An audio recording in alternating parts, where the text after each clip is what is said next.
Beleza. Agora sim, né? Bom dia, irmãos. Um feliz sábado a todos.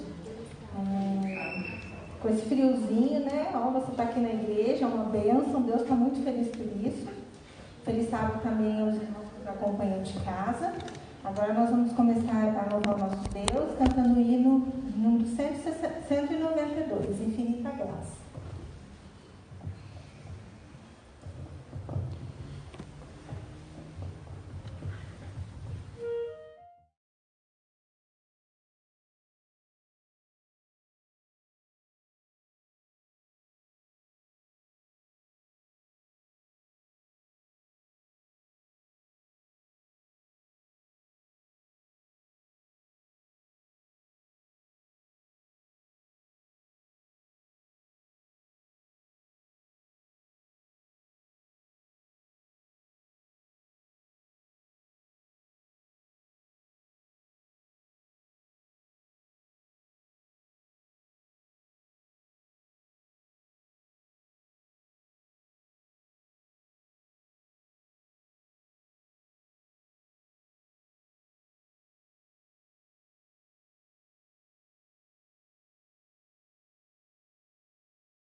Bom dia, igreja. Feliz sábado para todos. Um ótimo sábado também para os irmãos que não puderam estar aqui presente ainda e que estão em casa.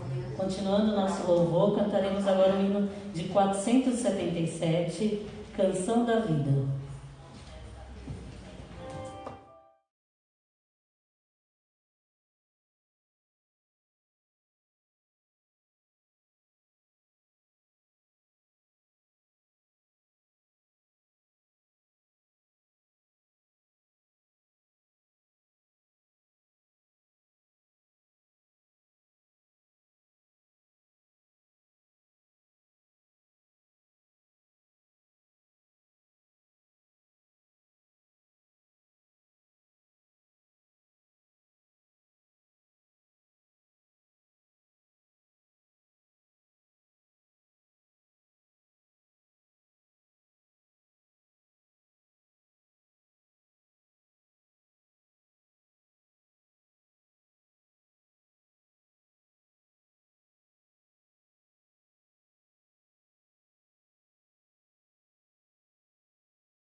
o número de 417, Meu Deus e Eu.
Bom dia, irmãos. Feliz sábado. Bom dia, feliz sábado também para os irmãos que nos acompanham, que não puderam estar aqui presentes. Agora nós teremos o nosso momento especial de oração. E eu convido os irmãos a abrirem a palavra de Deus em 2 Crônicas, capítulo 7. Nós vamos fazer uma leitura a partir do versículo 15. Vocês que estão em casa também estão convidados a fazer a leitura. Peguem a sua Bíblia. 2 Crônicas, capítulo 7, vamos ler a partir do versículo 15. Diz assim a palavra de Deus. Nós estamos lendo na inauguração do templo e assim diz, versículo 15. De hoje em diante, os meus olhos estarão abertos e os meus ouvidos atentos às orações feitas neste lugar. Escolhi e consagrei este templo para que meu nome esteja nele para sempre. Meus olhos e o meu coração nele sempre estarão. Aqui é a casa do nosso Deus. Os olhos e o coração do Senhor estão atentos às orações feitas neste lugar. Então, neste momento, eu convido os irmãos que encontram aqui presente e você que está em casa, se puder, a dobrar os seus joelhos e nós vamos falar com o nosso Deus através da oração.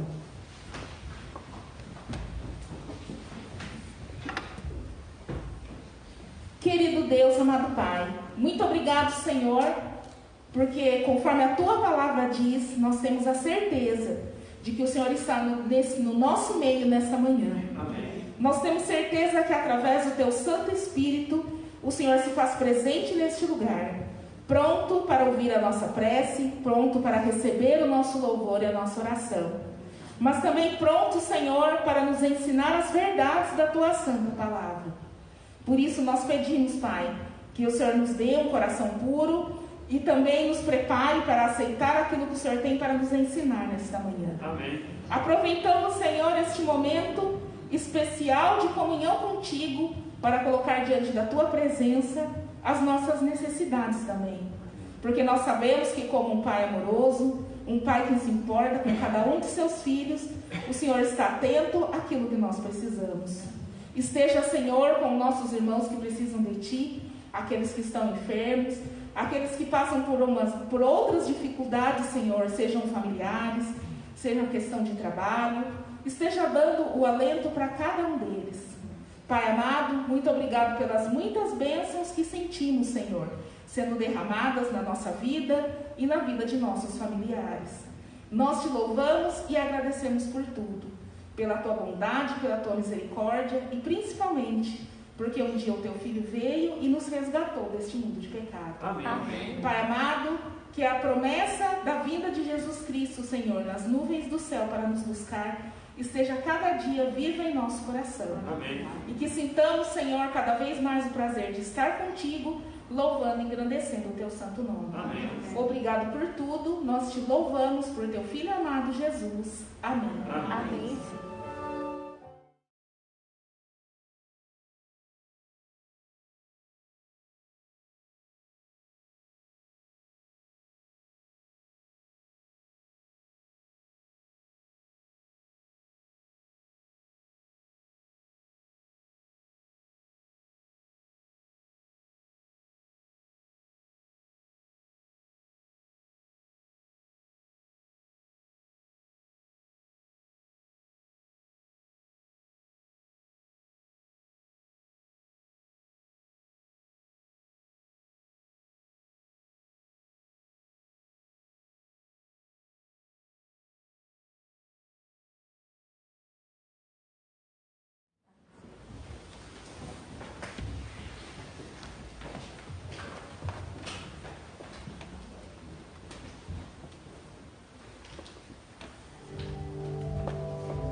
E vede, história de hoje, atento às oportunidades.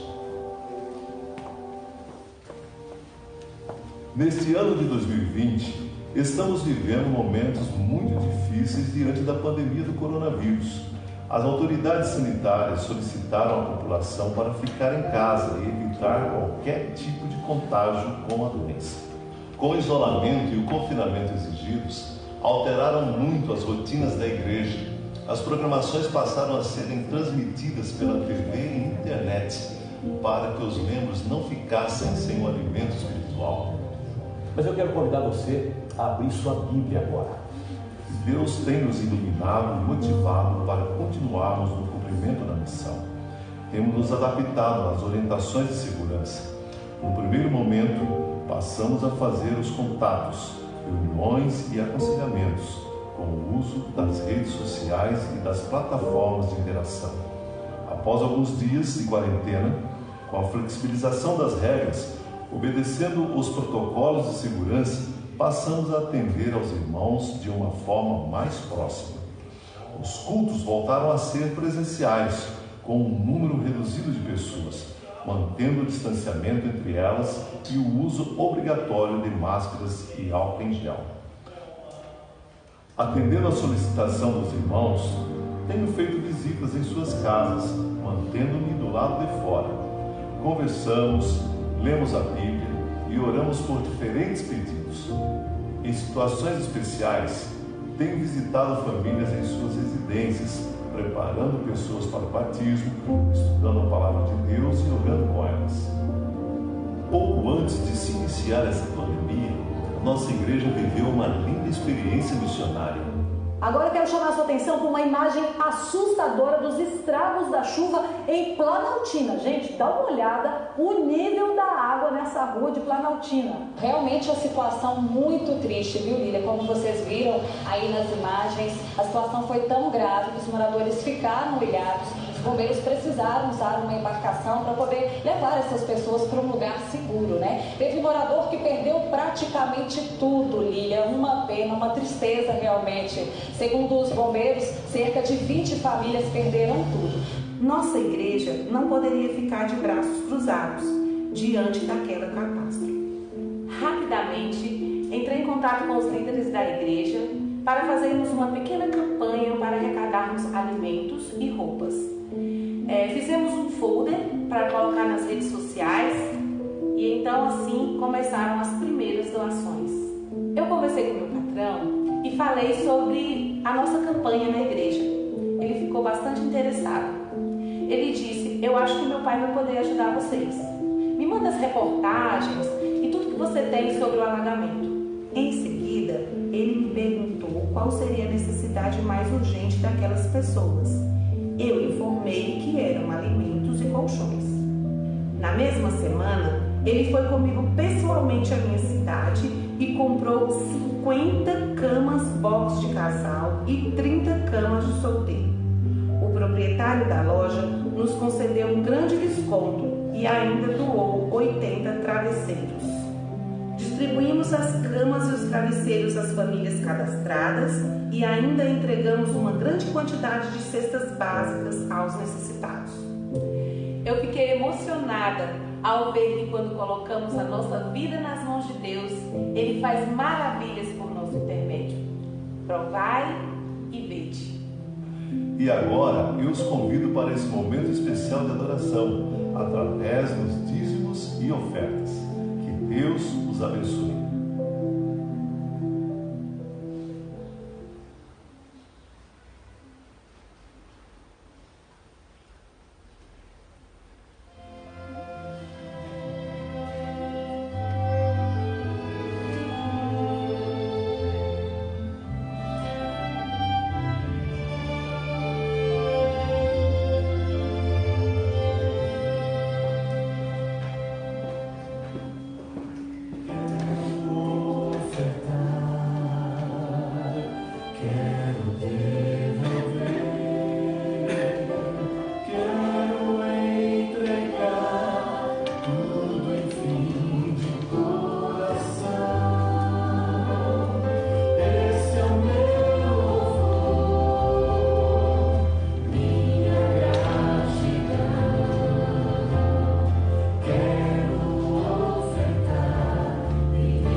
Feliz sábado, irmãos.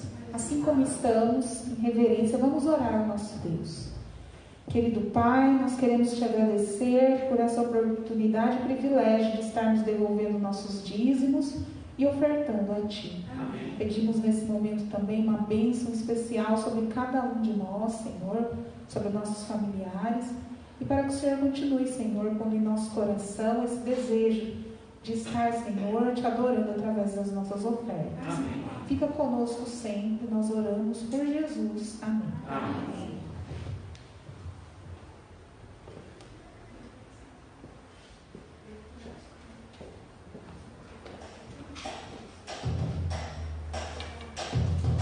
Fala, galera! Beleza? Tudo certo por aí? Espero que sim. Você que está chegando, já deixa o seu like, pois isso é muito importante para o nosso canal. Você já ouviu a frase: quem não vive para servir, não serve para viver?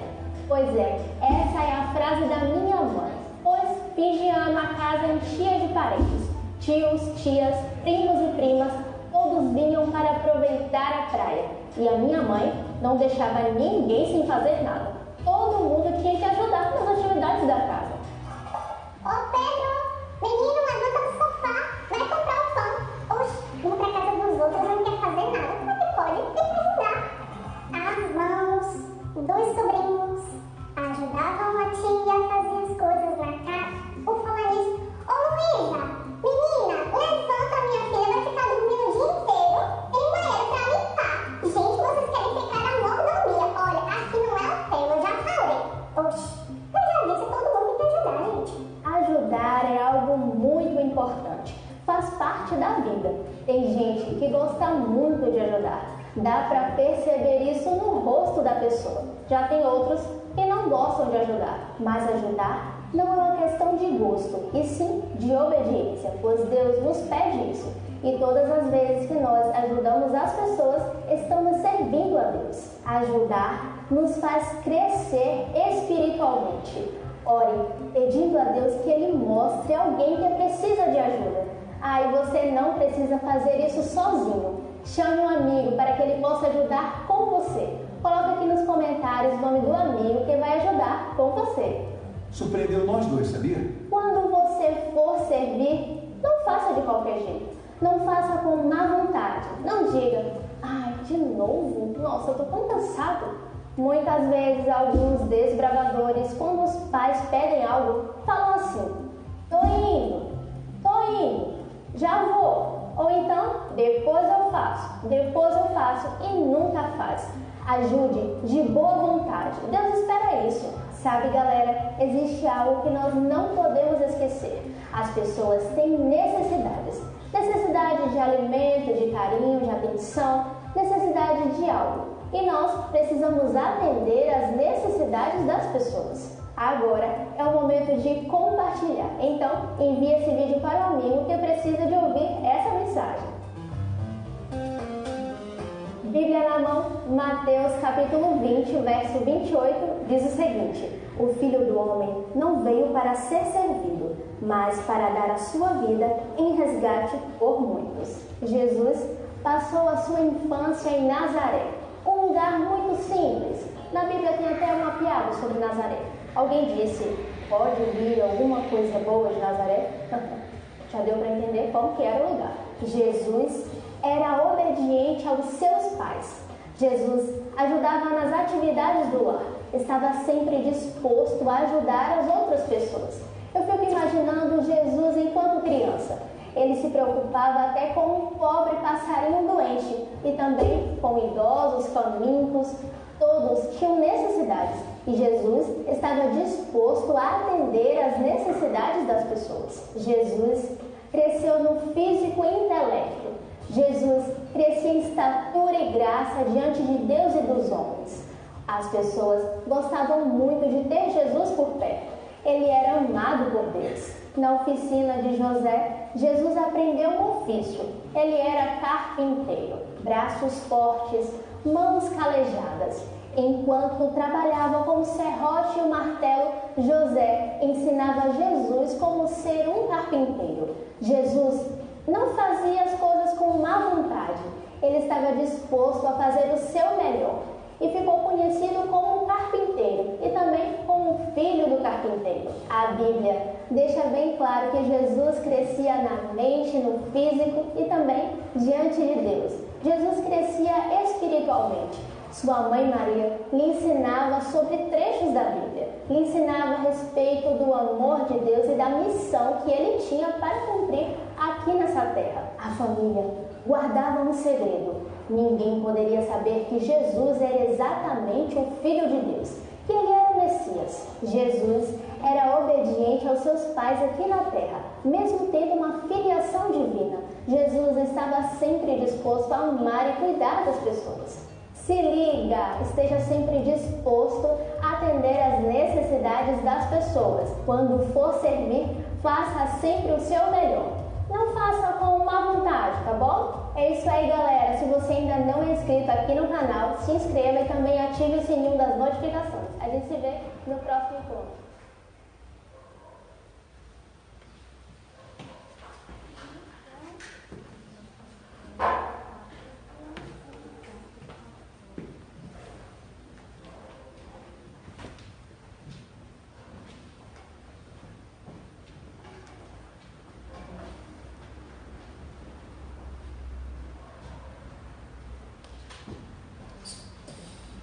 Olá, tudo bem?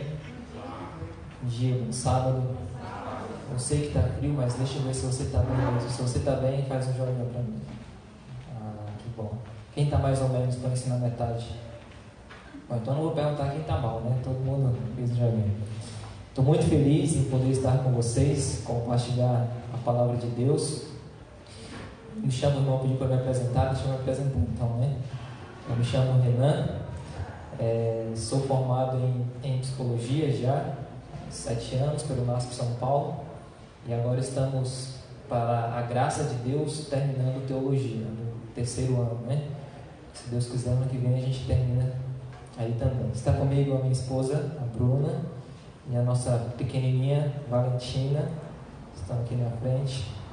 E devo admitir mais uma vez que estou muito feliz de estar com vocês. Quero cumprimentar também os irmãos que não estão aqui presencialmente, mas estão acompanhando aí. Tome a sua Bíblia, mesmo que você esteja em casa, e você que está aqui comigo também. Nós vamos usar como base um texto que é bem conhecido, mas queremos extrair alguns pontos dele, de forma que o Senhor possa falar conosco. Se você puder, pegue a sua Bíblia aí, vamos fazer uma oração, segura ela. Eu te convido a fechar os olhos, pensar em Deus, vamos pedir a iluminação dele.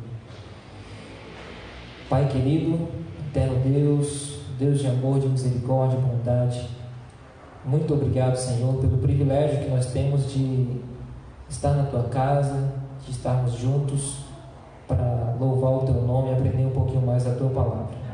Te pedimos, por favor, a iluminação do Teu Santo Espírito, que nós possamos ouvir com bastante clareza a Tua voz falando ao nosso coração e que nós saiamos daqui diferente do que entramos, de uma maneira muito positiva e decididos a pôr em prática aquilo que nós aprenderemos hoje. Em nome de Cristo Jesus nós te pedimos. Amém. Nós viemos do norte. Eu sou natural do Maranhão, fui criado no Pará. A minha esposa é natural de Rondônia e hoje a família dela está em Roraima. Então, norte ali, mais 2 extremos, né? Norte e Nordeste, no caso do Maranhão.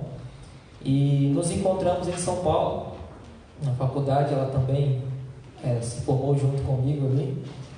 E é interessante que talvez você que é pai vai entender um pouquinho melhor a história que eu vou contar para vocês. Quando nós terminamos a faculdade, nós noivamos, 6 meses depois casamos. E quando nós casamos, no começo do casamento, nós temos vários sonhos, né? Vários planejamentos, a gente começa a conversar. E uma das coisas que nós conversávamos era justamente sobre o filho, quando viria o filho. E em nossos planejamentos, o filho só viria aí depois do 5º ano de casamento. Isso aconteceu antes. Logo depois que completamos 2 anos de casado, veio a notícia da gestação. Devemos admitir que não foi uma notícia esperada, não era o planejamento, mas aconteceu. E se você já passou por isso, você vai lembrar que acontece uma mistura de sentimentos, né? Mas talvez o primeiro sentimento, pelo menos no nosso caso, talvez tenha sido um pouquinho de desespero. Não era algo planejado, nós havíamos acabado de receber as cartas de demissão, os 2, e você fica naquela incerteza, como é que vai ser isso, como que isso vai funcionar? Mas o fato é que as coisas vão acontecendo, a barriga começa a crescer, você começa a aceitar a ideia, Deus conduz bastante coisa, vai nos mostrando bastante coisa, e os pensamentos começam a mudar. E aí nós começamos a gostar da ideia, começamos a sonhar com aquela ideia, e nós começamos a planejar, e boa parte dos nossos pensamentos agora estão envolvidos na criança, naquela gestação.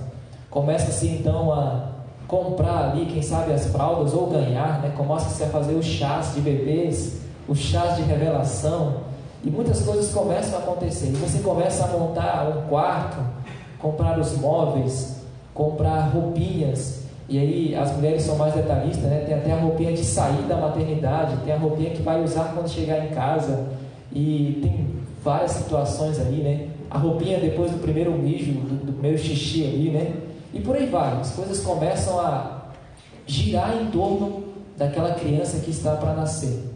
O fato é que talvez um outro sentimento que permeia o coração e o pensamento dos pais, de nós pais nesse momento, é o anseio pelo momento em que aquela criança vai chegar.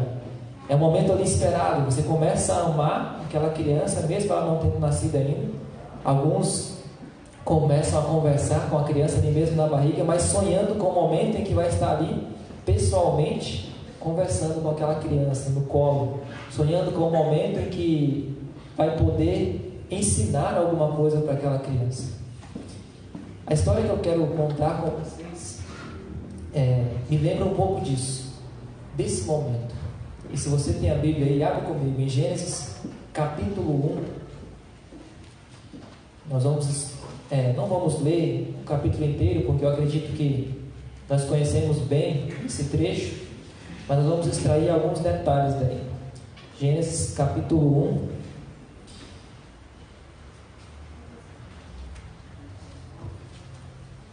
Se você prestar atenção, se você tem uma caneta e quiser tomar nota, eu vou te dar alguns detalhes aqui, sem ler tudo. No verso 3, no verso 6, no verso 9, no verso 14, no verso 14, no verso 20 e o 24. Os versos que eu citei são os versos que começam o relato de cada dia. No verso 3 começa o relato do primeiro dia, no verso 6 o relato do segundo dia, no verso 9 o relato do terceiro dia e assim por diante, 14, 20 e 24. Quando você observa a construção do texto, você percebe que ele tem um ritmo, ele tem uma intensidade. De uma maneira, fica mais claro quando a gente olha no original, no hebraico ali, mas aqui no português também, na nossa tradução também dá de perceber isso. Você percebe que o texto vai construindo e ele tem uma sequência. Como é que nós entendemos essa sequência e essa construção, esse ritmo do texto? Através das repetições. Então, se você olhar aí, e agora eu não precisa nem me olhar, olha para o seu texto e você vai encontrar algumas repetições que eu vou citar e talvez eu esqueça de algumas aqui. Mas em cada dia tem uma sequência de acontecimentos que vai acontecer na mesma ordem aproximadamente. E você percebe isso através das frases que se repetem. Quais são elas? Você vai perceber que no começo de cada dia, disse Deus, disse também Deus. Em alguns momentos vai ter essa variação. Depois que ele diz, o que ele faz? O que ele diz? Haja, né? Haja isso, haja aquilo, faça isso, aconteça isso. Ele dá uma ordem. Ele sempre diz, e o que ele diz é uma ordem, é um comando. Depois que ele dá o comando, sempre acontece o que ele disse, né? Exatamente como ele diz, acontece. Depois disso, ele dá nome às coisas. Chamou as trevas de noite e a luz de dia. Chamou de mares, separou. Não está aí? Cada dia ele vai repetindo e vai acontecendo essa repetição. E depois que ele dá nome, ele conclui o dia. Como é que ele conclui o dia? Viu Deus que era bom. Então ele avalia, e aqui sou eu imaginando, talvez Deus olhando assim para aquilo que ele fez e vê que é bom. E aí o que mais? Tem outra repetição. Tarde de manhã, primeiro dia, tarde de manhã, segundo dia, tarde de manhã, terceiro dia, assim sucessivamente. Isso mostra para a gente que o autor, Moisés, quando ele escreve, ele faz de maneira intencional. Toda vez que você estiver estudando um texto bíblico e você perceber que tem alguma repetição, preste bastante atenção. Em algum momento, aquela repetição, aquela fórmula, vamos dizer assim, ela vai parar, ela vai mudar. E quando ela mudar, olha para lá, porque ali é uma informação importante também que o autor está chamando a sua atenção. O texto ele vai mudar a sequência no quinto e no sexto dia. Também muda lá no sétimo, mas a gente não vai entrar no sétimo dia hoje, eu não quero destacar, esse não é o ponto central. Mas no quinto e no sexto dia ele muda. Qual que é o detalhe? Quando você olha para o texto nessa sequência de repetição, uma analogia que eu gosto de usar é como se fosse uma goteira no telhado quando começa a chover. Já viram como que é? Quando a chuva está começando, ela tem um ritmo, né? Depois que a chuva se intensifica, como é que fica o ritmo? Não é? Vai mais rápido. Depois que a chuva vai parando, aí diminui de novo até parar. O texto de Gênesis 1 tem mais ou menos um ritmo assim. No quinto dia dá uma diminuída no ritmo e no sexto dia quase que para. O que tem no sexto dia? Qual que é o detalhe do sexto dia? é a chegada de quem na criação? Do ser humano. A analogia que eu contei no começo sobre a gestação, Deus prepara tudo durante 5 dias para a chegada do homem, para fazer o homem. Toda a criação é feita pensada ou sendo pensada no homem, no ser humano, em mim e em você. É bonito isso ou não? Olha o tamanho desse Deus, olha como Ele constrói tudo para mim e para você. E ainda pegando um gancho com a analogia que eu citei para vocês, por que Deus faz isso? Qual é a intenção dele? Deus está buscando um relacionamento com o homem. Eu quero destacar rapidinho, cada dia, para você ficar com mais clareza ainda, como que Ele vai preparando tudo de forma intencional para a chegada do homem. Você está com a Bíblia aberta aí? Me ajuda aí então. O que Ele cria no primeiro dia? A luz. Ele diz: haja luz e houve luz. E aqui só um parêntese, porque a gente já vai falar sobre isso. Que luz é essa? Se o sol, a lua e as estrelas só são criados no 4º dia, que luz é essa? Pendura essa pergunta aí, hein? A gente vai responder ela daqui a pouco. Segundo dia, o que Ele cria no segundo dia? O que está na sua Bíblia? O firmamento, né? Firmamento está lá, e Ele chama de céu. Que céu é esse? Não sei se você já parou para pensar, mas que céu é esse? Se os astros também só são criados no 4º dia, a que céu Ele está se referindo? Lembra que a Terra era sem forma e vazia? Esse céu que Ele está criando é a nossa atmosfera, que Ele chama de firmamento, né? Então Ele está fechando o nosso planeta, que era sem forma e vazia, dando forma a ele e criando condição de vida.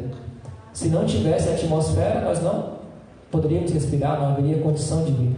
Deus está criando em um lugar que não tinha nada, condição de vida. Esse é o segundo dia. Terceiro dia, o que Ele cria aí? Quem está comigo? Verso 9.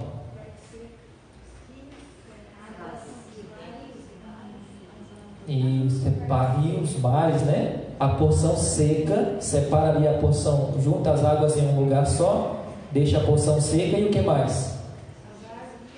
As relvas, né? As árvores que deem frutos. Está aí assim na sua versão ou está só na minha? Que deem sementes e frutos, não é assim? O que Ele está criando agora? O que o ser humano precisa? Alimento. A mulher, quando está gestante, os seios começam a produzir leite, não é assim? É um processo natural. O alimento. Deus está preparando o ambiente para a chegada do homem. Você está entendendo o raciocínio de Deus aqui? Como Ele vai preparando tudo o que nós precisamos. Ele pensa em cada detalhe. 4º dia, o que Ele cria no 4º dia? Verso 14. Os luzeiros. E aqui daria um estudo só sobre os luzeiros, né? Porque Ele cria os luzeiros com uma função muito específica. Qual é ela? O dia e da noite. E o que mais? Para servir de quê? Sinais. Estação, dia, não é isso que está aí? Meses. Olha só. E aqui só um parêntese rápido. Como é que os antigos marcavam o calendário? Com os astros, né? Eles não tinham nosso calendário. Eles olhavam para a lua. Você vai ter lá em Levítico, por exemplo, a festa da lua nova, né? Que os judeus festejavam ali. O que era a festa da lua nova? Quem sabe? Era a festa de ano novo. Todo ano eles tinham a festa da lua nova. Por quê? Quantas fases a lua tem durante o mês? Já apontei aqui e respondi, né? Quais são elas? Me ajuda aí. Qual é a primeira fase da lua? A primeira.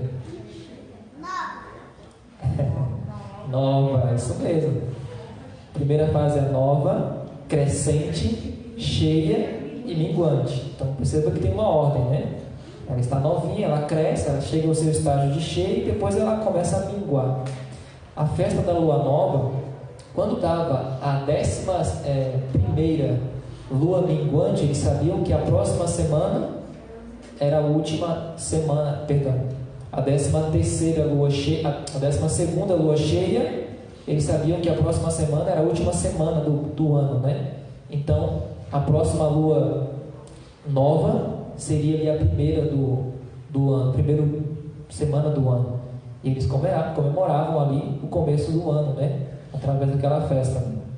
E aí tem várias coisas que a gente poderia destacar aqui, eu não vou entrar em detalhes também, mas, por exemplo, hoje o nosso calendário, ele é um calendário gregoriano, né? Por que é um calendário gregoriano? Por que setembro não é o mês 7? Por que novembro não é o mês 9? Por que dezembro não é o mês 10? Ou... Não entendi? Foi acrescentado o mês, né? Não foi acrescentado o mês, mas foi mudado, né? O imperador muda ali a sequência dos meses e acrescenta-se um dia ali em julho e agosto, que são meses dados em homenagem ao imperador Júlio e Augusto César, né? Então há uma disputa deles ali de quem era mais importante. Daniel capítulo 7, se não me engano, vai falar sobre isso, sobre a mudança do tempo e da lei. O que está acontecendo é Satanás tentando mexer na criação de Deus. Ele não consegue. Esse não é o grande interessante, eu só abri um detalhe aqui para você perceber que até nisso Deus está preocupado aqui no quarto dia.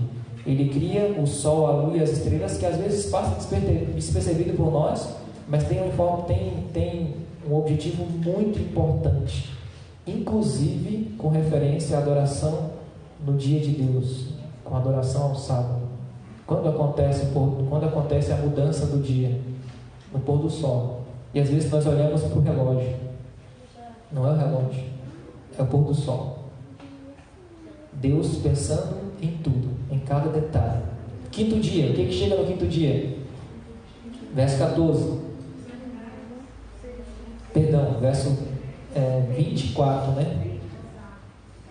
Ele cria ali os animais dos mares, né? Das águas e os que voam, né? E as aves.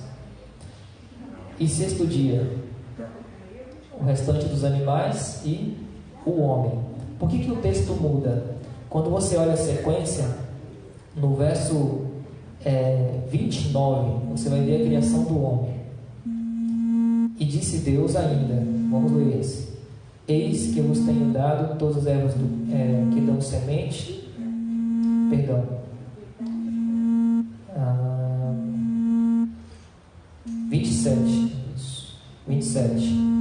26, esse é o verso. Também disse Deus: façamos o homem à nossa imagem, conforme a nossa semelhança. Tenha ele domínio sobre os peixes do mar, sobre as aves do céu, sobre os animais domésticos, sobre toda a terra, sobre todos os répteis que rastejam pela terra. Qual que é o detalhe? Você percebe que até agora Deus ele vem fazendo assim: disse Deus, disse Deus, disse Deus, né? Só que agora ele fala: façamos o homem. Quem é aqui? Quem é façamos? Com quem ele está dialogando? Ele está dialogando com a Trindade, né? Os três estão em diálogo ali. E eles passam a conversar para planejar a chegada do homem. Olha como é importante esse detalhe. Eu quero ir com você e já te fazer uma pergunta agora, para a gente ir para o nosso mais um tópico aqui. Quem é que está falando? Quem que fala assim, façamos? Os três estão falando com eles mesmos, mas quem é que está realmente falando? Todos os dias, um deles está dizendo assim: disse Deus, disse Deus. Quem é que está dizendo? Jesus? Então vamos olhar onde é que está isso? Vamos olhar? No começo está escrito assim, ó, preste atenção, capítulo 1, verso 1. No princípio criou Deus o céu e a terra porém estava sem forma e vazia, havia trevas sobre a face do abismo e o Espírito de Deus pairava por sobre as águas. Você encontra Jesus aí? Então vamos tentar descobrir onde está Jesus, porque é Jesus que está aí. Vamos comigo? Vamos lá para Colossenses. Colossenses capítulo 1.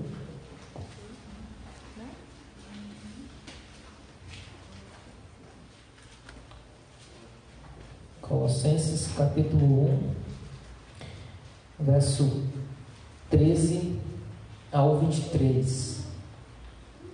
Colossenses 1, 13 ao 23. Amém? Diz assim, ó: Ele nos libertou do império das trevas e nos transportou para o reino do Filho do seu amor, do qual temos a redenção, a remissão dos pecados. Este é a imagem do Deus invisível, o primogênito de toda a criação, pois nele foram criadas todas as coisas no céu e sobre a terra, as visíveis e as invisíveis, sejam tronos, sejam soberanias, quer principados, quer potestades, tudo foi criado por meio dele e para ele. Ele é antes de todas as coisas, nele tudo subsiste. Ele é a cabeça do corpo da igreja, ele é o princípio, o primogênito dentre os mortos, para em todas as coisas terá primazia, porque aprouve a Deus que nele residisse toda a plenitude. Perceba, preste atenção em algumas palavras. Ele é o princípio, o primogênito, a primazia. Quando Paulo está escrevendo Colossenses, ele conhece o Antigo Testamento na língua original. Então, os autores, de uma maneira especial do Novo Testamento, algumas coisas eles não se detêm a explicar, porque ele imagina que nós já conhecemos o que está para trás. Quando você volta lá para Gênesis, volta comigo. Volta lá, Gênesis capítulo 1, onde está escrito assim: no princípio. Uma das possibilidades de tradução veja, o hebraico é uma língua um pouquinho mais pobre do que o português no sentido de quantidade de palavras. Você vai ter lá cerca de 30, 40 mil palavras, o português tem mais de 100 mil palavras. Então uma palavra lá pode significar um monte de coisa na nossa linguagem. Outra possibilidade de ser traduzido quando está aí no princípio é assim: pelo princípio ou pelo cabeça. Tem outras possibilidades também, mas essa aqui, quando nós olhamos para essas duas possibilidades e lembramos do que nós acabamos de ler em Colossenses, que Paulo fala que ele é o cabeça, ele é o princípio, ele é o primogênito. Esse no princípio aqui, além de representar o momento em que aquilo está sendo criado, no começo, uma conotação de tempo, também está representando Jesus. Porque Paulo fala lá em Colossenses que tudo foi feito por ele, para ele, por meio dele. Deus está criando por meio de Jesus. Então, eu arriscaria dizer, não com base naquilo que eu estou dizendo, mas no próprio verso, você pode ir também para João 1:3, vai falar que ele é o João 1, verso 1, 2 e 3, vai falar um verso que você conhece. No princípio era o verbo estava com Deus, o verbo era Deus, né? Está assim lá. Então é ele quem está lá. Hebreus capítulo 1, verso 10 também vai repetir a mesma ideia de que ele é o princípio, ele é o primogênito por meio dele. Se você for também para Eclesiastes capítulo 8, verso 22, se não me falha a memória, vai ter uma poesia belíssima falando sobre a sabedoria, que essa sabedoria é Jesus, que estava no começo, estava na criação, e é por meio dele que tudo é formado. Então Jesus é quem está aí no começo. Quando olhamos para todos esses detalhes e para os detalhes que eu dei para você na introdução sobre a construção, sobre a preocupação que Jesus tem, agora já entendendo, né, que quem está falando é Jesus, é ele quem está agindo, a Trindade está ali, mas o agente da criação, vamos colocar assim, é Jesus, é por meio dele. Quando você olha para tudo isso e você lembra um pouquinho da história de Jesus que a Bíblia nos relata, eu quero que você entenda, ele é o personagem principal desse livro. Ele é o personagem principal da história da humanidade.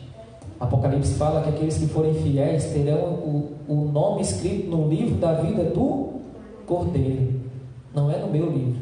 A gente tem a tendência de dizer assim, principalmente quando nós estamos, às vezes, dando um estudo, né, para algum amigo, aceite estar fazendo, aceite a oportunidade que Jesus está te dando. Aceite, tenha essa aceitação, mas perceba, está escrito no livro da vida do Cordeiro, quer dizer que se antes eu não estou lá, a história não é minha, a história é dele. E quando eu o aceito, aí eu passo a fazer parte da história. Parece algo esquisito, mas antes disso, quem somos nós? Que possibilidade nós temos? Que chances nós temos de ter alguma coisa, de chegar a algum lugar, se não for fazendo parte da história do Cordeiro?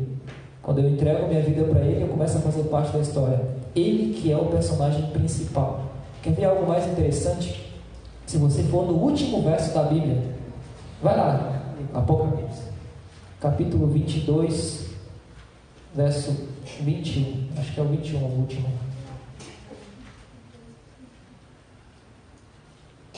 Apocalipse 22, 21. Como é que está aí? A graça do Senhor seja com todos. Você lembra daquele verso que fala assim: Ele é o alfa e o ômega, o princípio e o fim? Ele é. Eu não acredito que tenha sido coincidência, tá? Começar com Jesus, terminar com Jesus e ter Jesus no meio da Bíblia. As histórias do Antigo Testamento todas apontam para Jesus. Todas fazem referência a Jesus. A Bíblia começa com Ele e termina com Ele. Se Cristo é o centro da história, se Cristo é o centro da Bíblia, eu te pergunto, Ele é o centro da sua história? Cristo tem sido o centro da nossa história, da nossa vida? Tem sido Ele quem tem tido a maior importância na nossa vida? Tem sido Ele a causa de tempo que eu gasto meditando em algumas coisas? É com Ele a maior parte do tempo ou não? Se não é, o que falta para ser? Eu comecei usando uma ilustração sobre relacionamento, e Deus cria o homem, Jesus cria o homem para quê? Dentre alguns detalhes, o que eu quero destacar é para se relacionar. Jesus quer se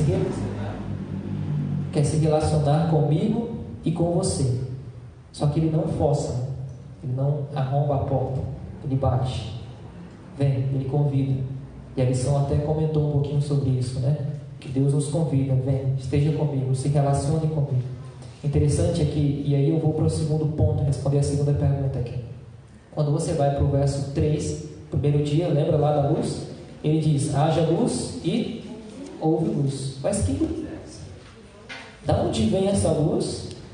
Se nós acabamos de ver que o sol, a lua e as estrelas, que é o que ilumina nosso planeta hoje, né? Só foram criados no quarto dia. Que luz é essa? Vai comigo, vamos lá. João, capítulo 1, verso 6. João, capítulo 1, verso 6. Eu acredito que você talvez já começou a entender que luz é essa. João 1, 6.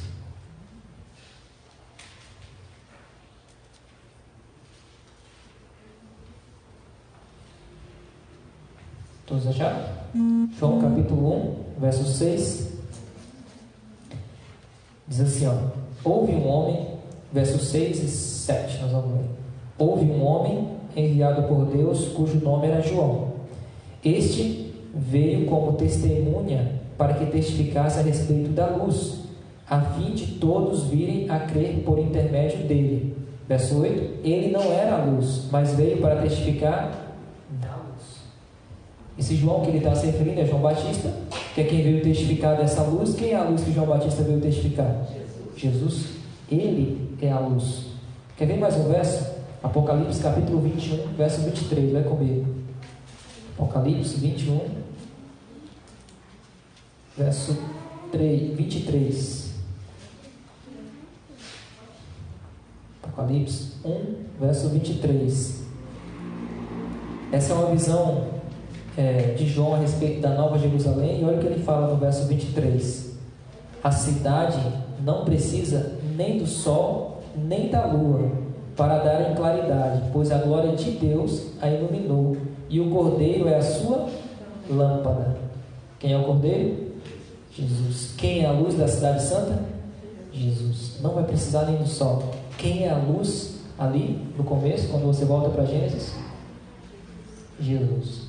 E aqui tem uma conotação espiritual muito forte para mim e para você. Com Jesus, nossa vida tem luz. Sem Jesus, é trevas. Deu para entender? Com Jesus, nossa vida é iluminada. Sem Jesus, é trevas. Você pode olhar assim: ah, não, mas eu tenho Jesus. E aí eu te pergunto: está na luz ou está nas trevas? Estamos na luz ou nas trevas? Renan, eu já venho à igreja, eu leio a minha Bíblia. Como é que eu sei se eu estou realmente na luz ou nas trevas? Porque muitos podem achar que estão na luz, mas de repente está nas trevas. Vamos comigo a mais um verso. 1 João, lá no finalzinho. João amplia um pouquinho o nosso entendimento a respeito disso. 1 João, capítulo 1.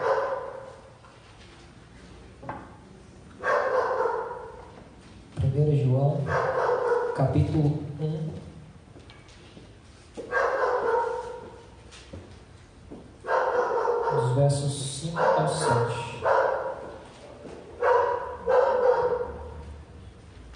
O livro inteiro de 1 João vai abordar a respeito desse assunto, mas a gente vai ler só esses versos aqui. 1 João, capítulo 1, do verso 5 ao 7.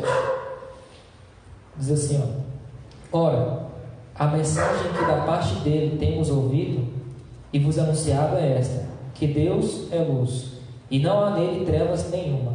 Se dissermos que mantemos comunhão com ele e andamos nas trevas, mentimos, e não praticamos a verdade. Se, porém, andamos na luz, como ele está na luz, mantemos comunhão uns com os outros. E o sangue de Jesus, seu Filho, nos purifica de todo o pecado. Chama a nossa atenção para um detalhe muito profundo aqui. Se andamos na luz, mantemos comunhão uns com os outros. Como é que está o nosso relacionamento com o nosso próximo? Como é que está o meu relacionamento com a minha família, com os meus vizinhos, com os meus colegas de trabalho? Tem sido realmente o relacionamento de alguém que está em comunhão, que está na luz? Ou eu tenho intrigas? Ou eu não amo o meu próximo como a Bíblia diz para me amar? E aqui é interessante porque outro dia eu estava falando sobre isso em um estudo bíblico, e a pessoa que estava estudando comigo virou para mim e falou assim: pastor, é impossível, não dá, é impossível fazer isso aqui. E eu disse para ela o seguinte: realmente, aos nossos olhos é impossível, mas para aquele que mantém comunhão, relacionamento com Deus, é completamente possível, porque é Ele quem opera essa transformação. Eu, antes de vir fazer teologia, eu trabalhei em um CAPS. Para quem não sabe, é um órgão do governo, um setor da prefeitura, que trabalha com questões emocionais, né, voltado para a saúde emocional principalmente. E a gente atendia lá diversos casos, e chegou um caso para eu atender de uma senhora, e o diagnóstico dela era transtorno de personalidade. E era um quadro que ela já estava sendo acompanhada antes de eu chegar há pelo menos de 7 a 8 anos, e não progredia. Eu comecei a atender ela depois de alguns meses atendendo, tentando descobrir o que estava acontecendo. Em determinado momento ela me contou que ela tinha um grande conflito com os seus pais, e tinha uma mágoa muito grande com os pais. E a partir daquele momento eu comecei a trabalhar com ela o perdão. Ela ficou até chateada comigo, passou um mês sem voltar, no dia que eu falei que precisava perdoar o pai dela. Ela sumiu e não voltou. Voltou depois de uns 2 meses, e aí outra pessoa, completamente diferente, ela voltou. E eu até falei para ela: você está diferente, algo aconteceu, o que houve? Ela falou assim: doutor, chama a gente de doutor lá no interior, né? Doutor, eu fui ver meu pai. Eu falei: é mesmo? E aí? E ela disse que chegou lá e viu o pai dela deitado em uma cama, muito doente, com o diagnóstico de que não se recuperaria mais. E aquela cena a fez perdoar o pai. Ela disse que lembrou-se dos atendimentos, das conversas, e perdoou o pai. Daquele momento para frente, isso é relato dela, ela disse que sentiu que ela começou a ficar melhor por causa do perdão, só por isso. Só por isso. Mas não só pelo perdão. Ela não sabe, talvez, não sabia na época, agora talvez já saiba, eu deixei de acompanhá-la, mas quem opera a vontade de perdoar é Cristo na nossa vida. É Ele quem nos dá essa possibilidade, quem nos mostra situações em que o perdão vai nos trazer conforto, alívio. Eu não sei se eu estou falando para alguém que precisa estender o perdão para alguém ou pedir perdão para alguém. Se você precisa fazer isso, resolva. Peça a ajuda de Deus, Ele vai te dar. Mas esteja de coração aberto para que Ele possa te ajudar, para estender esse perdão. Mas não perca tempo. Quando sair daqui, se você precisar resolver isso, resolva. Porque João deixa claro aqui para a gente: trevas e luz. Se dissemos que andamos na luz, mas não andamos, mentimos. O que Deus diz para a gente.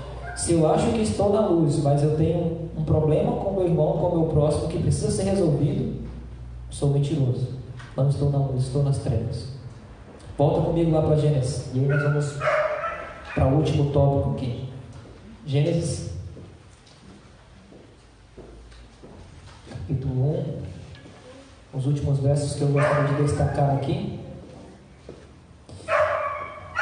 Na prática, se Deus nos cria o ser humano para ter um relacionamento com Ele, e o último ponto que eu acabei de falar sobre a questão de eu conceder o perdão, de eu ter comunhão com o meu próximo, perceba que há uma crescente aqui. Se eu tenho um relacionamento com Deus, com essa luz, com esse Jesus, o meu comportamento vai automaticamente falar desse relacionamento, não vai ser algo que eu preciso dedicar esforço. Então perceba, quanto mais perto de Jesus, melhor eu me relaciono com o meu próximo. Quanto mais perto de Jesus, melhor o meu comportamento reflete isso de maneira natural. Nós perdemos uma coisa. Quando Adão e Eva pecam, no capítulo 3, o ser humano perde algo muito interessante, além da possibilidade da vida de viver, da possibilidade de viver eternamente ao lado de Jesus. Além da possibilidade de uma vida em perfeição, tem um detalhe que nós perdemos. E está aí no verso 20, 26 e 27, inclusive o último verso que nós lemos. Gênesis capítulo 1, verso 26 e 27. Preste atenção. Também disse Deus: façamos o homem à nossa imagem, conforme a nossa semelhança. Tenha ele domínio sobre os peixes do mar, sobre as aves do céu, sobre os animais domésticos, sobre toda a terra, sobre todos os répteis que rastejam pela terra. O que Deus nos dá quando Ele cria o homem? Domínio. É claro que esse domínio aqui não é a definição de domínio deturpada que nós temos hoje, talvez. No sentido de quem tem domínio pode reprimir o outro, pode oprimir o outro. Não. O domínio que Deus dá para o homem aqui envolve responsabilidade, envolve cuidado. O homem tem domínio sobre toda a terra. Veja, tudo é de Deus e Deus é rei. Se nós somos filhos de um rei, criados aqui à imagem e semelhança, como o verso está dizendo para a gente, nós somos o quê? Príncipes e princesas. Foi para isso que Deus criou a mim e a você, para sermos príncipes e princesas, para termos domínio. Na ausência do rei, quem domina? O príncipe e a princesa. Não é assim? É para isso que Deus nos cria. E hoje nós perdemos esse domínio, depois que Adão e Eva pecam, né? Mas como é que a gente percebe isso na prática? Como é que eu perco o domínio? Hoje nós percebemos isso porque hoje nós temos vícios. Hoje eu não tenho domínio sobre o meu próprio paladar, sobre a minha alimentação. Hoje eu não tenho domínio sobre os meus atos, sobre o meu comportamento. Hoje eu não tenho domínio sobre a minha boca, sobre aquilo que eu falo. Hoje eu não tenho domínio sobre os meus gostos. Eu não tenho domínio nem sequer, muitas vezes, sobre os meus dados pessoais, né? Que são jogados. Percebe como o homem perde o domínio? Eu não tenho domínio sobre as minhas vontades. A minha vontade é carnal, é pecaminosa. E aí eu faço muita coisa que desagrada a Deus. Mas esse não era o plano de Deus. Ele nos cria para termos domínio, para dominarmos juntos com Ele. Cristo é o agente da criação. E Ele faz todo esse trabalho da criação no intuito de que nós nos relacionemos com Ele e no intuito de nós dominemos junto com Ele. Mas esse plano de Deus, ele não terminou. Embora nós nos afastemos, embora o homem peque, esse plano de Deus ainda está em vigência. E aí tem diversos detalhes que a gente poderia, mas você sabe como que acontece o plano da salvação? Cristo vem, esse mesmo Jesus que está criando, que está buscando o homem para se relacionar, ele vem, morre numa cruz, ressuscita e vai ao céu preparar um lugar para nós morarmos. E a Bíblia vai dizer que o momento final desse plano, ele inclui Deus nos devolver esse domínio. Você consegue imaginar isso? O quanto vivemos em desgraça, nós muitas vezes pensamos de forma correta que vai ser bom estar no céu, que vai ser bom viver em harmonia com Deus, em comunhão, não tendo mais sofrimento. Tudo isso é muito bom. Mas além disso, Deus nos convida para dominar com Ele de novo. Quer ver onde está isso? Vai comigo, Apocalipse capítulo 20. Apocalipse capítulo 20.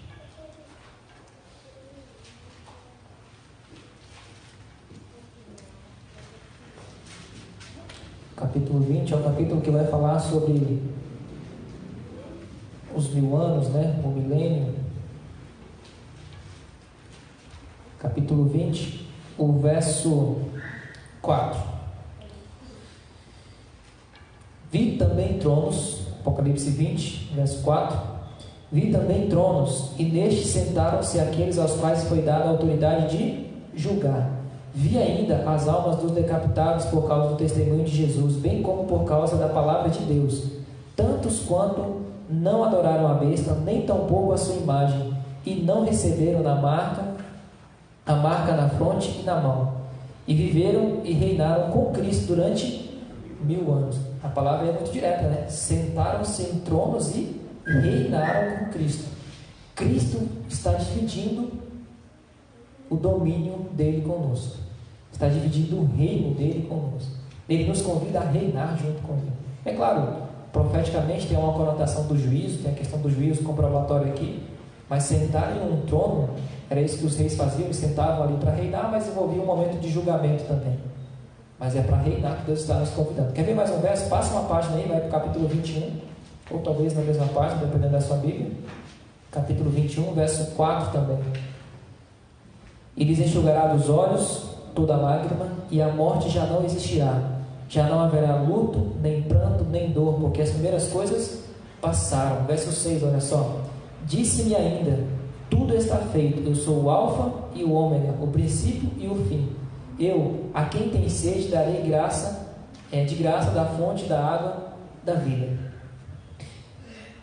Entenda, Deus tem um plano muito claro quando Ele cria o ser humano ali em Gênesis, quando Ele prepara tudo para a chegada do homem. Envolve um relacionamento com Ele e envolve convidar o homem para dominar. Quando nós vamos para Apocalipse, o que nós acabamos de ler, o final da história fala que o que Deus quer para a nossa vida é que nós voltemos a dominar com Ele. A única pergunta que fica, e aí eu quero concluir com você, é: o que eu e você temos feito na prática para que um dia possamos dominar novamente, para que um dia tenhamos domínio novamente junto com Cristo, para que um dia tenhamos um relacionamento face a face com Jesus novamente? De forma muito prática, tem duas coisas que eu quero destacar aqui que nós precisamos fazer se um dia queremos fazer isso, participar desse momento. Estudo da palavra de Deus e vida de oração. Comunhão com Deus, relacionamento com Deus. Se nós não temos relacionamento com Deus agora, como nós vamos conseguir ter um relacionamento com Deus depois? Eu quero te convidar a ficar em pé para nós orarmos.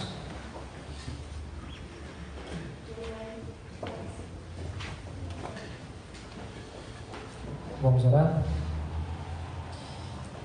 Pai querido, Deus de amor, de misericórdia e bondade, obrigado, Senhor, porque nós entendemos que o Senhor tinha um plano muito forte para nós na criação, um plano de viver em comunhão, em perfeição, em ter o domínio junto contigo, em ter um relacionamento muito íntimo contigo. Mas nós entendemos também que esse plano ele não se acabou. Essa ainda é a tua vontade para nossas vidas. Nós podemos ver isso durante toda a Bíblia, durante todo o percurso do plano da salvação.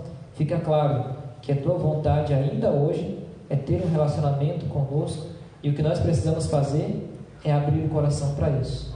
Por favor, Pai, nos dá força para isso. A nossa vontade, o nosso desejo é carnal, a nossa tendência é querer estar sem domínio, mas contigo nós podemos restabelecer esse domínio, portanto nos ajuda, por favor. Amém. Nós também vimos que a conclusão final do plano é que um dia esse relacionamento será perfeito novamente. Por favor, nos ajude a permanecermos firmes nessa jornada. As coisas acontecem, nós às vezes desanimamos, às vezes queremos desistir, mas essa é apenas o nosso desejo humano, nossa vontade carnal, nosso desânimo, e nós queremos entregar isso também em tuas mãos, para que nós possamos manter-nos perseverantes até que tu voltes e um dia possamos estar em perfeita comunhão contigo novamente. Nós vamos agora aos nossos lares. Por favor, nos leve em paz, com segurança e com a tua proteção. Nos dê um bom restante de sábado. Em nome e pelo amor de Cristo Jesus. Amém.